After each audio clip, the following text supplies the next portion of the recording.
Janjiannya ada, Bu. Misal Bu ada perlu apa? Kalau mau konsultasi, Bu. Silakan masuk dulu, Bu. Assalamualaikum.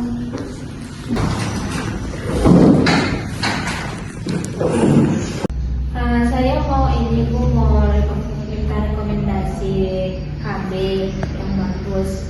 Kemarin saya coba pil KB, cuma saya sering lupa, Bu, untuk minumnya. Di sini Ibu masih menyusui atau lagi? Masih, Bu. Berarti kemarin Ibu udah pakai pil KB. Nah, sebelum itu, Bu, saya ini mau jelasin kalau KB itu kan ada dua jenis, Bu. Yang pertama ada yang hormonal dan yang enggak hormonal. Nah, yang Ibu konsumsi kemarin pil KB itu termasuk dalam golongan yang hormonal. Dan Ibu sepertinya sudah merasakan efeknya, ya, Bu. Ya, berat badannya naik, terus haid teratur juga.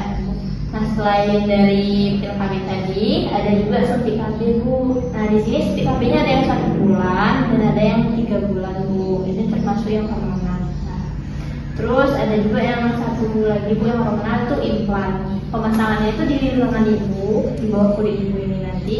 Dan itu jangka waktunya tuh dari 3 sampai 5 tahun gitu, Bu. Nah, selanjutnya yang non hormonal itu, Bu, ada IUD. Nah, IUD ini itu tuh nanti akan dipasangkan ke dalam rahim Ibu. Nah, saya ada coba alatnya, Bu. Saya perlihatkan.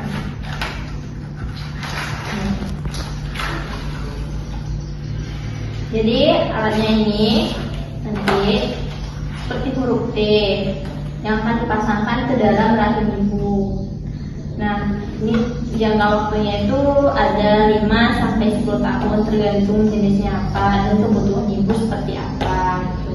Dan terakhir ada itu KB kondom yang seperti kita tahu, Bu, pemakaiannya cukup efisien ya, Bu. Gitu. Dan bisa didapetin di apotek juga di mana saja. Nah, jadi Ibu mau ganti KB ini rencananya, Bu? Iya, Bu.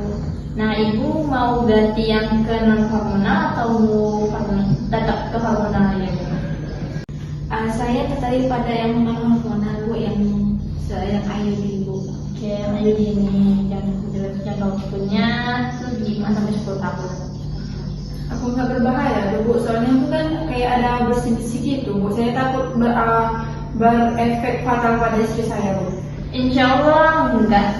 Jadi nanti setelah pemasangan ibunya boleh dibawa ke saya buat kita cek. Terus untuk check up di mana apa keadaan IUD-nya di dalam aman atau ada keluhan lainnya dari ibunya. Jadi satu lagi, Bu, misalnya kami berupa pikiran kan, misalnya ini IUD-nya udah dipasang sekian 2 tahun atau 3 tahun itu kan, kami berubah pikiran mau punya anak lagi. Itu gimana, Bu? Apakah kami bisa langsung memiliki anak, Bu? Bisa.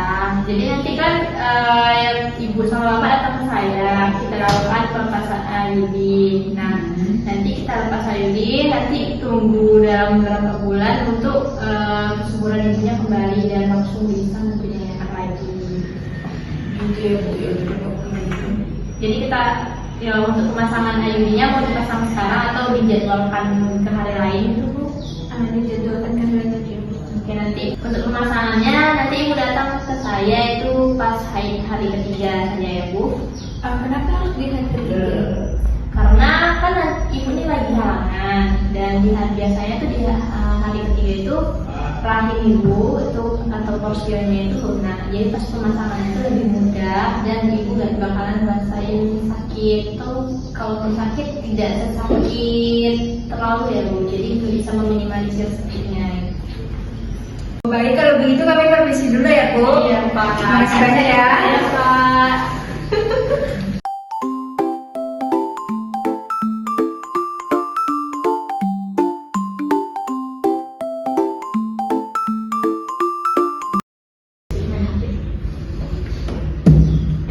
Kalian tahu nggak sih hari ini tuh kita bakal kedatangan bidan untuk penyuluhan tahu?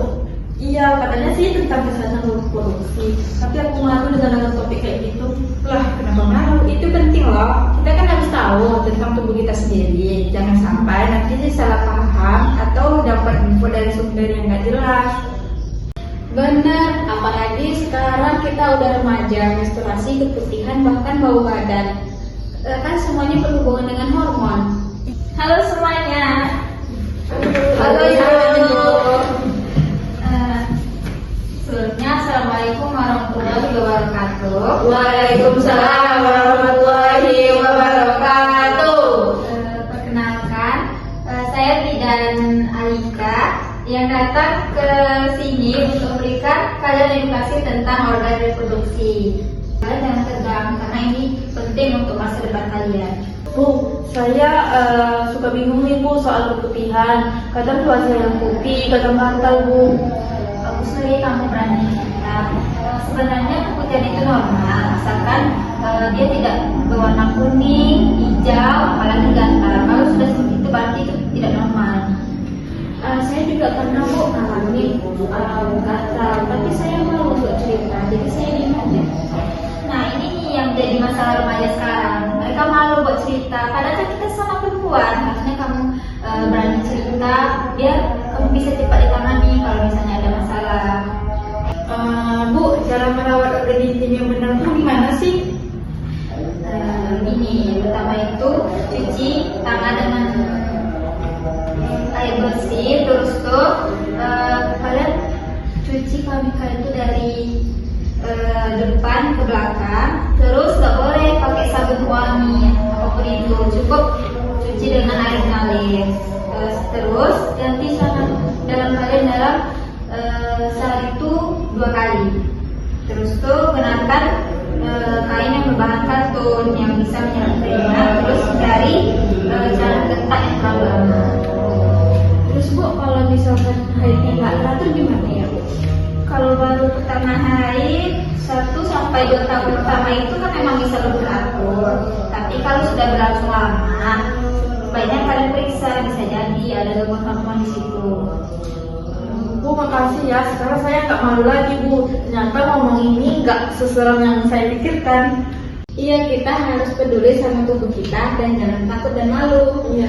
Oh, terima kasih ya Bu Sari, informasinya jelas dan sangat bikin nyaman. Sama-sama, saya bangga sama kalian karena kesehatan reproduksi itu bagian dari harga diri loh. Semakin kalian paham, semakin kalian akan bisa melindungi diri kalian sendiri. Jangan malu untuk peduli pada diri sendiri kalian hebat. Terima kasih Bu.